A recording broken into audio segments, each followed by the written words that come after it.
143(2) notices for the purpose of making the scrutiny assessments. So these are the current situations, how they have taken into consideration for the purpose of scrutiny assessment. And what is the need for scrutiny assessment? That is also very important. When the department is trusting you, you are filing a return, file, smile and go. File only, we will take only 2% cases only for selective scrutiny, and we are not going to disturb you. Then we will respect the value of the contribution made by the taxpayers. That is why we are believing them. File tax audit reports.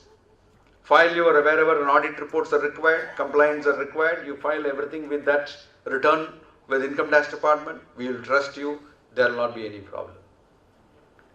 Today's concept, the scrutiny is based on this technology, as well as there will be a specific requirement of direction from the Finance Ministry or Central Board of Direct Taxes stating that certain manual scrutiny also you have to take based on the last year's performance, based on the appeals filed before the various authorities, based on the quantum of international transactions taken place in the last year, based on the survey conducted by the Income Tax Department, based on the search conducted by the Income Tax Department, there will be a manual scrutiny also separately they are initiating.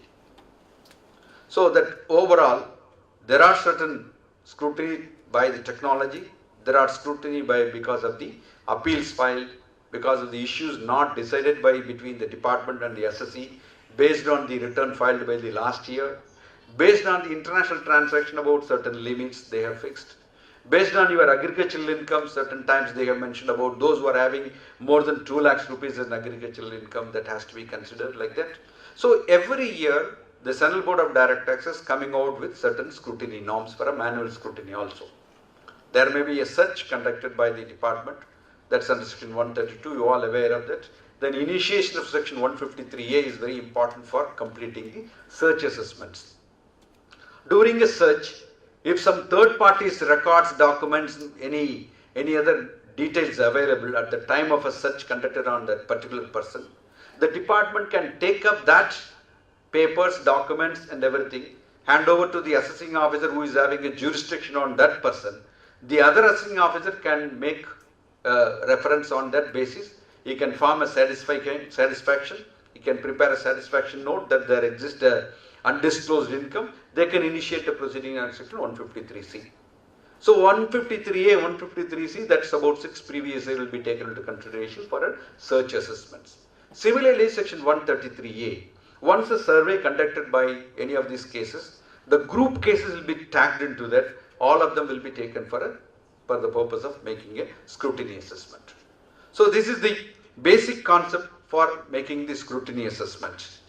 So what is the required for a chartered accountant in case of a scrutiny assessment? There are different wings of the areas of the scrutiny assessment. One thing, section 142(1) notice can be issued by the department asking the person to file the return. Because if the assessee has not filed the return with reference to section 139(1) time limit, and he is not complying with that, even though he is having an income of more than taxable limit, the department can issue a notice and section 142(1) ask them to file. What are the consequences? Suppose a person failed to file the return on section 142(1). What are the consequences? The powers are available with the Income Tax Department either to carry out the search or to carry out the survey.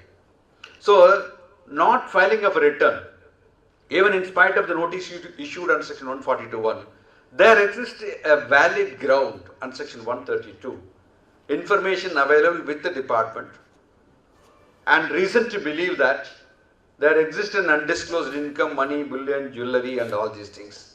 They have taken proper action on section 132. There may be with the previous permission of the Chief Commissioner, Joint Commissioner, the assessing officer who is having a jurisdiction also can take an action on section 133A. Survey can be conducted on these cases. So that is the very important for that. Having issued notice on section 142(1), if there is no response, even the department can take further notice on that.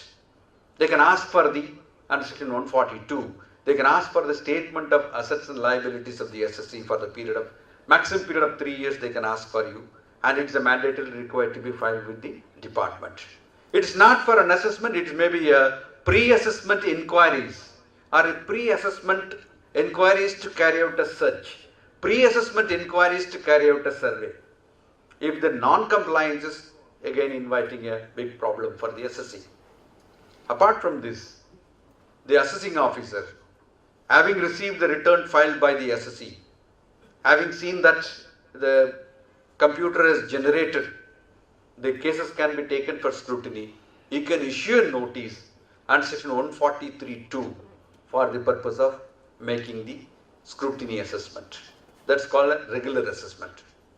There are certain assessees or lucky assessees, they will get only 143(1) intimations, wherein there is the requirement of any refund, it will be recorded and refund will be given to you. If there is any assessment, any amount has to be payable, it has to be recorded in that intimation, and accordingly intimation will be served as a demand notice as per section 156. Then assessees have to pay the tax or get the refund, or if there is no refund, no money, nothing is required to be disclosed to the assessee.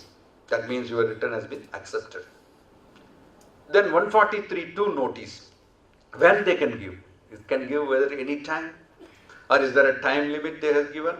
All these things are also very important. Within 6 months from the end of the financial year in which the return has been filed. So the notice 143(2) for the purpose of the returns filed for the assessment year 2014-15 has to be given before 30th September 2015. Most of you must have received the assessment year 2013-14, must have received many of the clients must have received the notices for the earlier year. Similarly, now the process started, you will get the notices after the few months time and before 30th September 2015. That notices will be served on all these cases. So naturally, the requirement of time limit is very important. Suppose if there is a non-compliance of notice, the assessing officer has not issued 143(2) notice initially. He has asked you to file your return, or he asked you to appear before you for a second time. He has not given a notice. He has just sent a letter. Please produce the books of accounts document based on the following details. You appeared before that. You asked for that. You are not questioned anything, because law was amended very long back. That stating that earlier people have mentioned that I have not received 143(2) notice. Without issue of notice, entire assessment has to be considered null and void. But you have not received notice, but you have appeared before the assessing officer, cooperated with that. Now that you can't claim that you have not received the notice, or received notice in a wrong name, wrong address, and it was not properly served on you. That questions cannot be raised by you. And in case if there is a wrong notice, or it is not properly served, or if it is not received within the time limit specified under the Act, then first appearance itself, you must file your objection stating that I am cooperating with the department with the right of objecting the entire assessment proceedings, since I have not received the notice under section 143(2) within the time limit prescribed, or it was served on a wrong person and it was not given to me as per the Act. So that is also very important in case of a scrutiny assessment.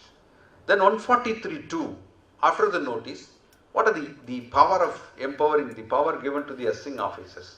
They have a power to call for all the evidences which are all relevant for the purpose of understanding or compiling or to verifying the truth vis-a-vis your return file, vis-a-vis the evidences you relied on that.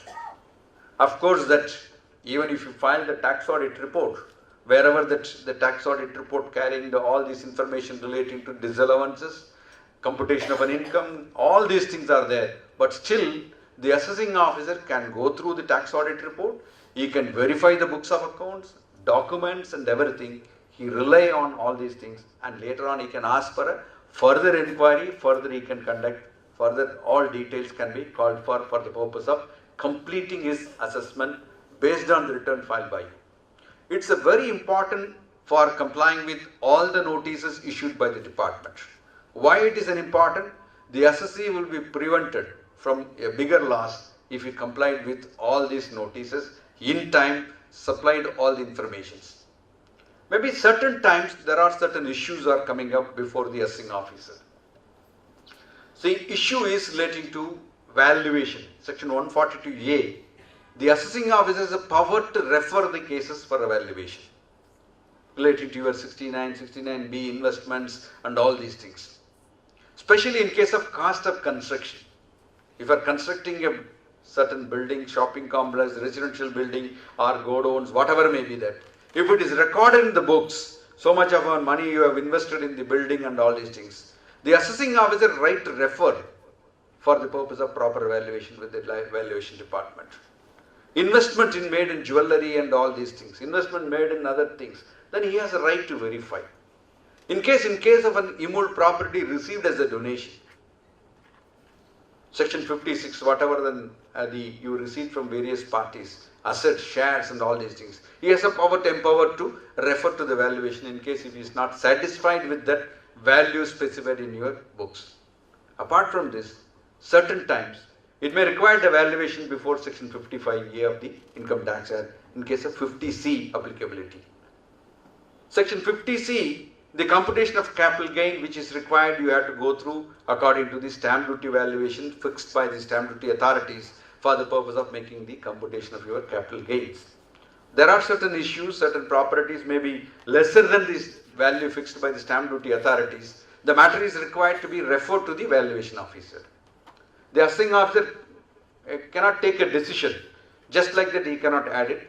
At that time, we had to file a petition with the assessing officer asking them to refer the matter to the valuation officer to identify the correct fair market value. That is also very important while appearing before the assessing officer, relating to the capital gain, all immovable properties and all these things. Why is immovable property is very important? Many of your clients must have entered into the joint development agreements. There are a number of conflicting decisions are available related to the joint development agreements. Of course, Mr. Girish Aguja is going to deliberate in depth on these things. General view, people are under the impression, I am not getting the developed property for me immediately I enter into an agreement. I need not pay capital gain. But law is very clear. The decisions from the various high courts, tribunals are very clear. Once you enter into an agreement, and if the possession handed over after this power of attorney executed in favor of the person, there ends the matter, section 247 transfer comes to play. The capital gain will be completely triggered immediately, even though you have not received the money. So there is required again a valuation. The question of valuation related to stamp duty value or a cost of construction, the constructed area agreed to be given to you, that is also to be considered for the purpose of declaring your valuation for computing the capital gain. Apart from this, many of them are planned in such a manner, they must have converted their capital asset into the stock in trade before entering into this, particularly in the agreement with the joint development. There are certain tax planning wherein you convert your capital asset into a stock in trade. You will be once you enter into an agreement with the stock in trade, you need not pay capital gain immediately. There are certain issues are coming up. So that there is a conversion, then you need not pay capital gain. Section 45(2), it will take in, you can pay capital gain later on. So all these matters with reference to that, your assessment proceedings, the assessing officer may require all the details, you have to file with that in a detailed manner. What is section 143? 143 is a complete verification of the documents, evidences relied on by the assessee for preparation of the return. So that is why, while preparing the returns, what is required? The documentations. You all aware of the tax audit documentations? Apart from this, even a small assessee comes, you have to verify all these documentations. They are all very important, producing before the assessing officer and section 143(3). Finally, the assessing officer can take a view. It may be a different view on that. Maybe a previous years, certain things he must have accepted it. Res judicata is not applicable for the income tax proceedings. What is accepted earlier year may be rejected for the current year. So that is also very important. The Indian Evidence Act strictly is not applicable in case of a 143 income tax proceedings. Only circumstantial evidences which are applicable for the purpose of arriving the income based on the evidences, based on the other issues which are to be considered for making the assessment, the assessing officer will consider on that. Very importantly, in the case of 143.3, the estimations. Many of you are aware of that. The assessing officer must have come out with an estimations on certain issues while framing an assessment. So, whatever the objections, if you feel that an estimation is wrong and wild guess he has used, and estimation without understanding about this concept of the earning of an income, that is where to be objected then and there. Another very important in case of 143.3 is relating to the survey conducted by the department. Very rightly, as Morning has pointed out, Mr. Murali also relating to, during the survey, you must have accepted certain amount as an income because of the pressure from the survey officers or other authorities. And very recently also the government has come out with a circular about 10 days back. In 2003 they have come out with certain circular. In 2006 also they have come out with certain circular. There should not be any coercive methods used by the department to merely to accept certain income as their own income and agree to pay the tax and all these without any evidences. Apart from this, during the survey, certain statements recorded by the survey officers on oath. There are decisions are available. During the survey, the statement recorded on oath is not a valid one. So, for the purpose of the survey cases, before going for and filing a return, analyze these cases, then file the return, so that it will be easy for the representation person who is representing the case can explain the entire concept of the income earned and what is declared at the time of the survey, what is declared in the return. The reconciliation can be filed on that basis. So 143.3 is an assessment which is required to be based on the evidences. That's a major issue which is required 143.2 notice. In 143.3 proceedings, if the assessing officer feels that there is a complexity involved in that, in the preparation, in the finalizing their accounts, there may be a requirement of multiplicity of accounts are available. It will be very difficult for the assessing officer to understand the concept of accounting used by the assessee. He may refer the case for the special audit, 142.2a. That is, a special audit is another area which is very important for us. Special audit cases, the court has come out with a view, before ordering for a special audit, an opportunity should be given to the assessee to object or explain why special audit is not required. Earlier, the special audit has to be ordered by the assessing officer with the approval of the Commissioner of Income Tax.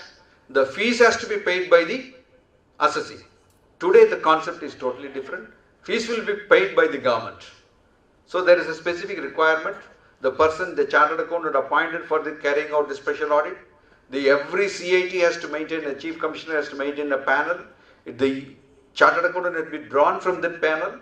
Payment will be made by the income tax department based on the qualified, non-qualified assistants, number of days they have spent and all these things.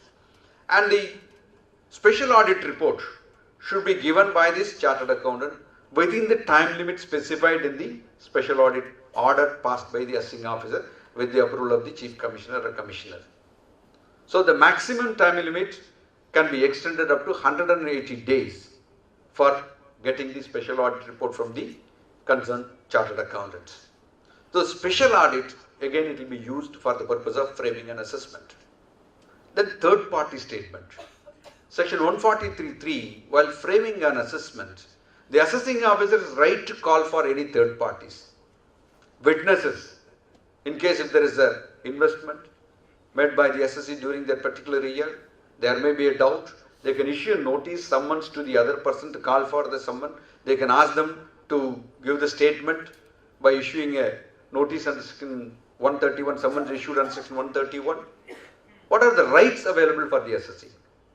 Assessee can demand copies of the statements recorded from the third parties. Even in case of witnesses examined by the assessing officer, assessee can ask for the cross-examination of that particular person also. It's his right is given to him under the constitution. He can cross-examine and also he can give his own views on that. So these are the major issues which are required to be followed in case of an assessing, in the case of a scrutiny assessment. The scrutiny assessment is very important because assessment includes reassessment. We cannot say that without that once an assessment is over, whether they have a power to make a reassessment. That is also very important. If the materials fully disclosed at that time, if it is completely verified by the assessing officer and it has been recorded in his books of in his order sheets, and if you are maintaining a proper details or documents which are all submitted to them for the purpose of completing the assessment, then naturally in case if there is a reassessment proceedings, that are all very handy for the the person who is representing the case to defend the assessee in later on in case if there is a reopening of an assessment. So these are the major issues relating to the assessment procedures. Of course, there is the transfer pricing. It can be referred to the transfer pricing officers for the purpose of their adjudications and everything. All these things can be inbuilt into this assessment proceedings. Another area which we are to move towards now is required reassessment. What is a reassessment? How many years the reassessment can be carried out by the assessing officer? I already filed the return and it has been accepted. I have received 143(1) notice whether they have a right to reassess my income again. And I have already filed my return. They have scrutinized. 143(3) order has been passed. Then why they want a reassessment for me, for my case? And all these things are very important to understand. So what are the circumstances asking for the reassessment? Section 147, income chargeable to tax has been under-assessed. Must have been assessed, but later on, there are certain information and materials are available with the assessing officer. And he has a reason to believe, that is a very important point, reason to believe versus reason to suspect. Merely certain materials are available, based on that he suspects certain under-assessments are taking place. So the reason to suspect, merely based on the suspicion, he cannot issue a notice under section 148 for making a reassessment under section 147. That is why the three conditions are very important. Income chargeable to tax has been under-assessed. Such income has been assessed too low rate. Maybe certain cases, instead of a capital gain, you take, instead of making as 30% on the short-term capital gain, it must have been charged as 20% tax rate. Such income has been made subject to excessive relief under the Act. You are given an excessive relief, maybe certain relief under ICAI and all these reliefs have given an excessive relief. That is also a reason for reassessing. Excessive loss or depreciation allowance or any other allowance under the Act has been computed. So these are the basic ingredients required for the assessing officer to carry out the reassessment. Then what is the purpose of 143(3)? You have given all these things. I have produced everything, true and full disclosures, everything is there. Then what is the reason for that? So then again, there are some checks and balances in the case of reassessments. Not all the cases can be reopened. How many years they can reopen it? How many years they can go back? That is also very interesting. Earlier it was there about 10 years. Then it was there 16 years also. Then they have reduced to now 6 years. Very interestingly, during the UPA period, there was an amendment in this. In case of any foreign assets involved, any interest in the foreign entity involved, they can go back up to 16 years. That was based on the Vodafone case that was there. So now that government has taken, we will not take a retrospective amendments to be taken into task for the purpose of making any assessment. But still the statute is carrying that amendments. And that previous 6 years period, wherever they found out that there is a excessive claim or whichever there is a point which they have to consider it, the previous 6 years period, they can go back and reopen in ordinary cases. Previous 16 years periods for all these other cases, they can take it up for the making of a reassessment. There is one important point relating to assessments completed under section 143.3 or completed after issuing section 147 notice. If there is a true and full disclosures given by the assessee, then they cannot reopen after the period of 4 years, or even certain cases the reopening also barred by the court if all the materials have been considered at that time merely because of change of opinion by the assessing officer. How the change of opinions arising out of in the minds of the assessing officer? Assessing officer may be thinking that the particular depreciation I have given to you is not allowable, I gave it earlier. It's only based on certain objections raised by, audit objection raised by the internal audit department. Or some change of opinion because the senior officers, maybe a commissioner of income tax, while reviewing the file, you have done a mistake in this. Though you have verified all these things, you have not taken a view on this basis. So then you have to issue a notice under section 148 to make a reassessment under section 147. So instruction from the higher authorities. So there is no material available, but instruction is coming to reopen the assessment. Internal audit department, maybe that department from the revenue side or within the income tax department itself, they are under the opinion this claim is not to be allowed, though it has been considered at the time of original assessment. So these are the change of opinions. The change of opinions are internal auditors' directions, higher authorities' directions, are wrongfully he has made certain assessments without understanding that, and there is a two views are possible. So he has taken a different view now. Originally he agreed the view expressed by the assessee. Now he is taking a different view. These are all the change of opinions. So the assessing officer, merely because of change of opinion, change of mind, change of understanding of the assessments, without any materials, if you issued a notice, that if you make an assessment, that assessments court have consistently held that it's invalid assessments. Similarly, suppose an assessee has received a notice under section 148. What are the first duty of the assessee in such cases? The Supreme Court has given direction to the Income Tax Department very clearly that wherever that notice received from the Income Tax Department at section 148, assessee has the right to object the notice. Assessee has the right to ask for the reason for reopening of the cases, because the information material available with that assessing officer, he has the reason to believe for an escapement of an assessment, and they have record the reason first before issuing a notice. The purpose for which he is going to issue a notice, of course there is a requirement of getting an approval from higher authorities of joint commissioners and all of them. After getting that sanction and recording of the reasons for reopening, after his satisfaction, he has to issue a notice. So court have seen that many cases, without recording of any reasons, they have issued a notice. After that, assessee has filed a petition. What are the reasons? Please kindly explain to me why that you have issued a notice under section 148, on what basis you are reopening my case. It is a duty bound from the Income Tax Department. They have to issue, they have to supply all the information what they have gathered, the reason for which they are reopening of an assessment.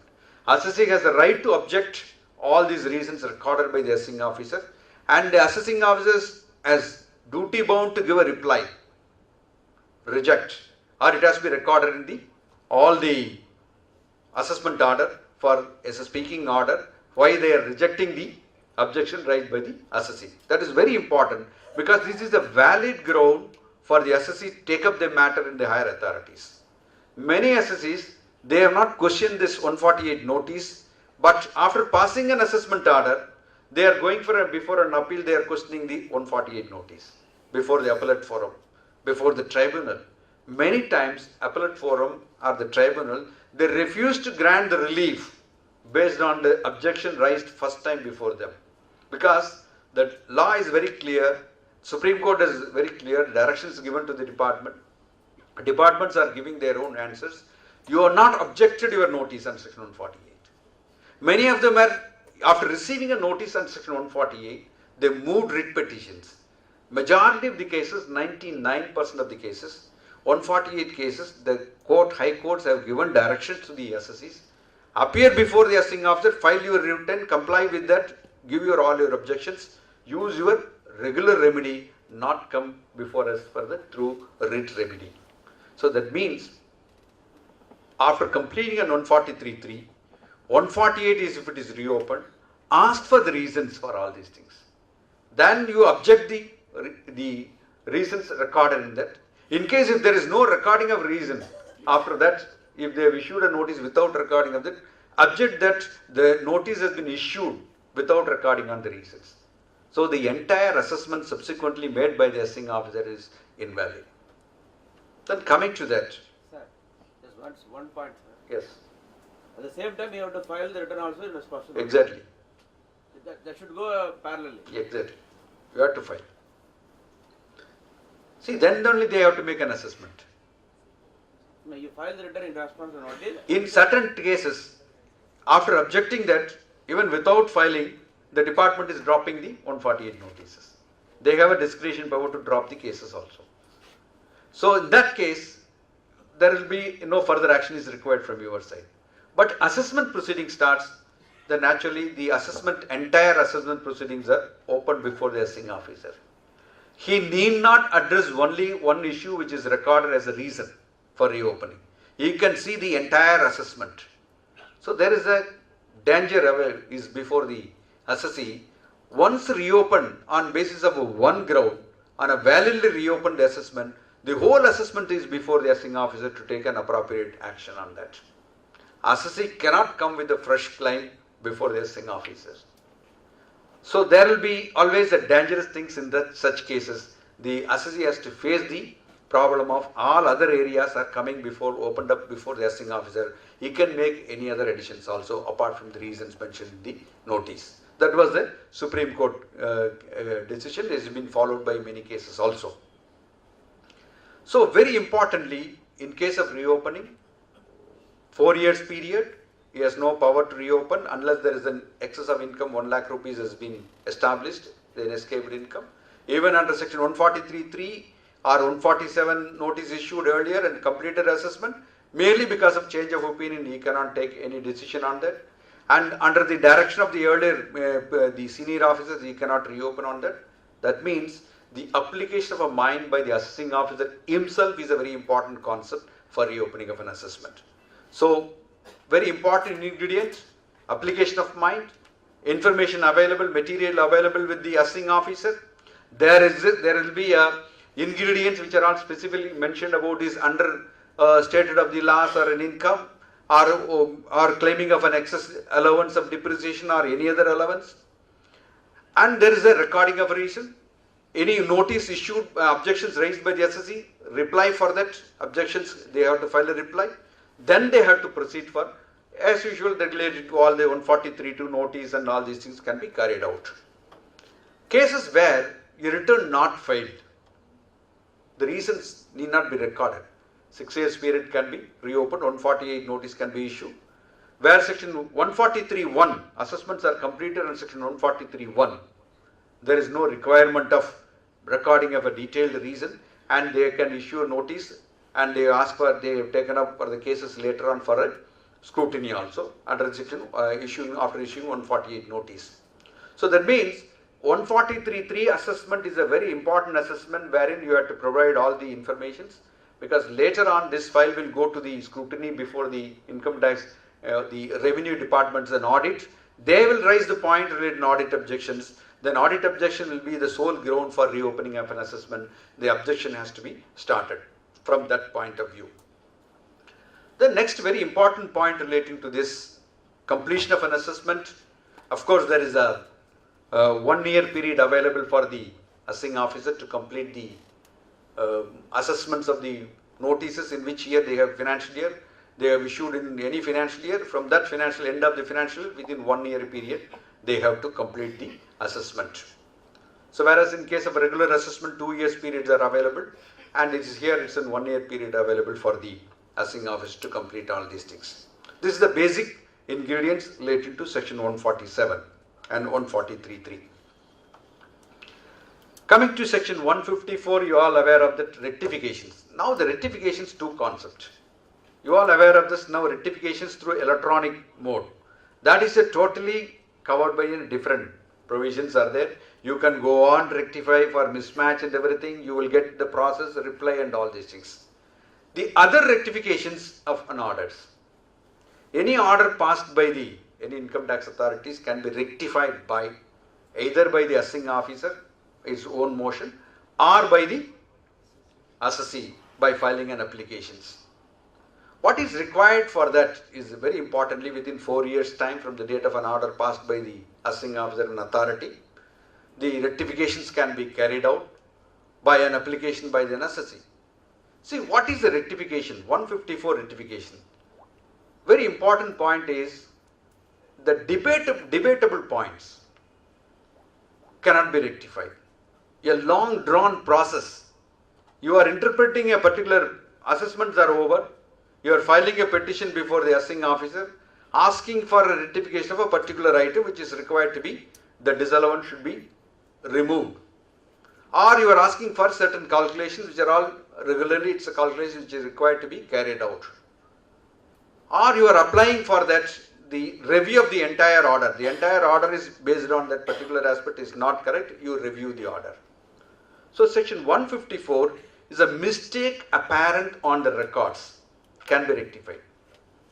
The assessing officer under the garb of this rectification under section 154, he cannot change the entire assessment order, he cannot review the assessment order.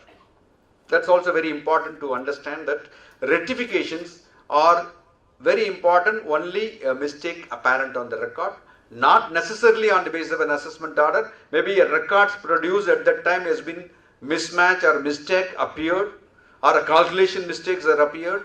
All these things and the mistakes can be rectified, not the other areas. That's also very important to understand.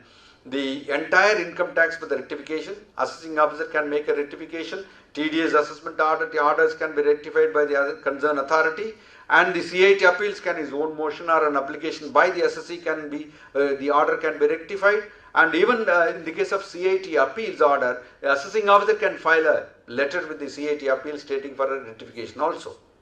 So all these things are very important to understand relating to rectifications. Of course, rectification I have mentioned very clearly, there is no review is possible. Rectification of enhancing the assessment and rectification reducing or giving a relief. In case of enhancing the assessment, it's a mandatory requirement, there is an opportunity should be given to the assessee. Assessee can object the rectifications. Even a rectification order is also subject to appeal before the CIT appeals, and later on it moves to the higher authorities also. The rectifications, in case of granting a relief, it can be given. Even in certain time they are not giving an opportunity, they are straight away they are granting the relief to the assessee. Only enhancing, they have to give an opportunity to the assessee. Then another area which the remedies available for the assessee is 263. 263 is also a very important weapon in the hands of the Commissioner of Income Tax. If an order passed by the authority, any authority under the Income Tax Act, there is a requirement, if there is a prejudicial to the interest of the revenue, erroneous in nature, then the Commissioner of Income Tax has power to rectify revise the order of the authorities, any authority passed below his rank and below authority, below the Commissioner's rank.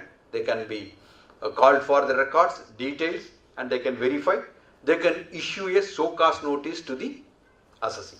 That is also very important, because once you issue a show cause notice, the detailed mentioning about this, the reason for revision of that particular order has to be given detailed manner.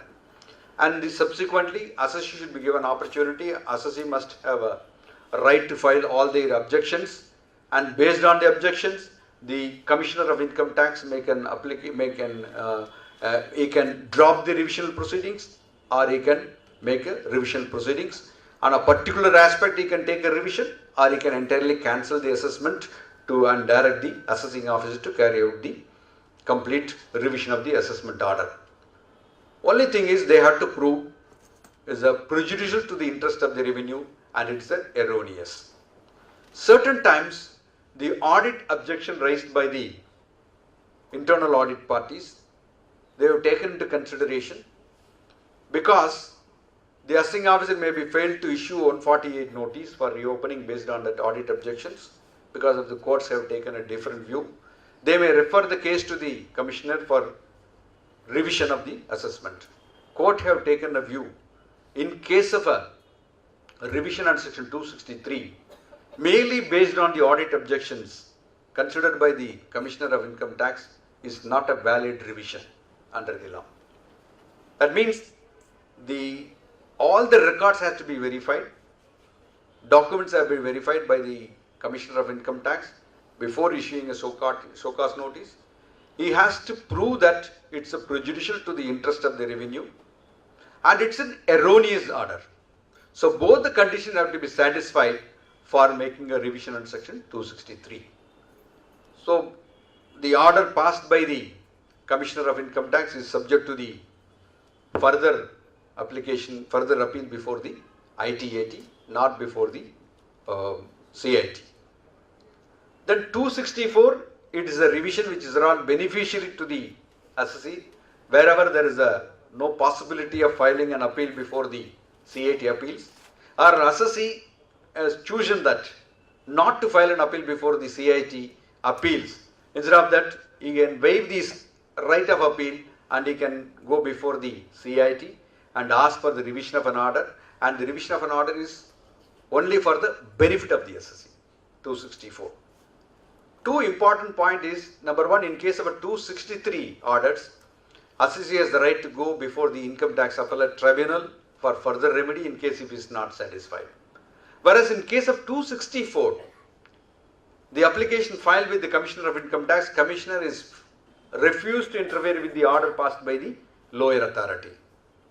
There is no remedy available for them except move to the High Court for writ proceedings, so that there will be certain relief, maybe they may get the relief because of that writ petitions based on the merits of the case.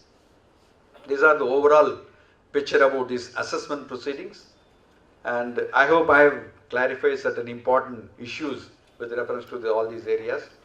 But this entire proceedings itself is a court. It required nearly about a whole day for debate relating to the issues arising out of 143.3 alone. And with reference to the 140 notice, there are number of issues, number of decisions are available. You just go through some few cases of the latest decisions, you can understand what is the concept of reopening and how best we can work on that concept and how to object on the various issues raised by the assessing officer while framing the reassessment proceedings. With this, I once again thank the organizers, especially my good friend Mr. Murali, who has given me this opportunity, wonderful opportunity to meet all of you and share some of my thoughts with you. And my sincere thanks to all of you for your patient hearing. Thank you very much. Thank you, Mr. Ramswamy, for a very practical and lucid exposition on the subject. As a token of love and affection, I derive great pleasure in presenting a memento to you.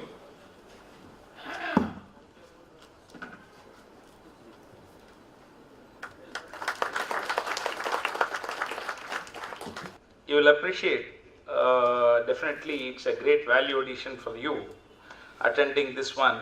In fact, the coming days also, in fact, we have included on 29th the professional opportunities. There are issues where the C&AG commented about undertaking of tax audits beyond the permissible limit, which is given a very wider publicity by some of the people who may not be seeing, but there are many issues there. Every partner is entitled for 45 audits, but it has gone under the one code.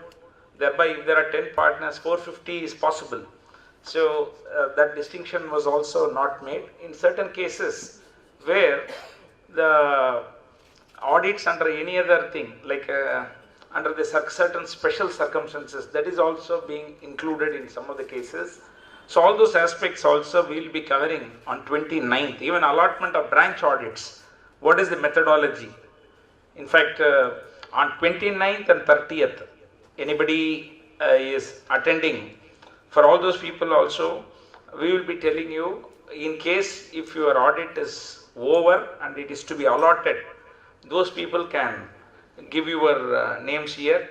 How best we can do from the lead bankers here, we can consider allotment of special audit by the income tax department if you are firm of a certain size, allotment of concurrent audit and stock audit by the public sector and scheduled banks. That also will be covered on 29th and 30th, in addition to the other topics which you have put there.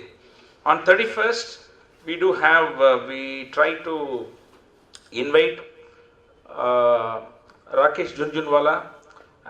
He is in our committee of the investors market, so that to give practical tips of art of investing in stock markets. He is the chartered accountant, was did in our same firm where I did, and we will be covering on 31st. It will be a very looks very simple for salaried assessees or income from house property, other sources, FCRA. Then provisions under the companies that are applicable for private limited company, small company, one-person company and dormant company. These are all the background. Suddenly some company is coming.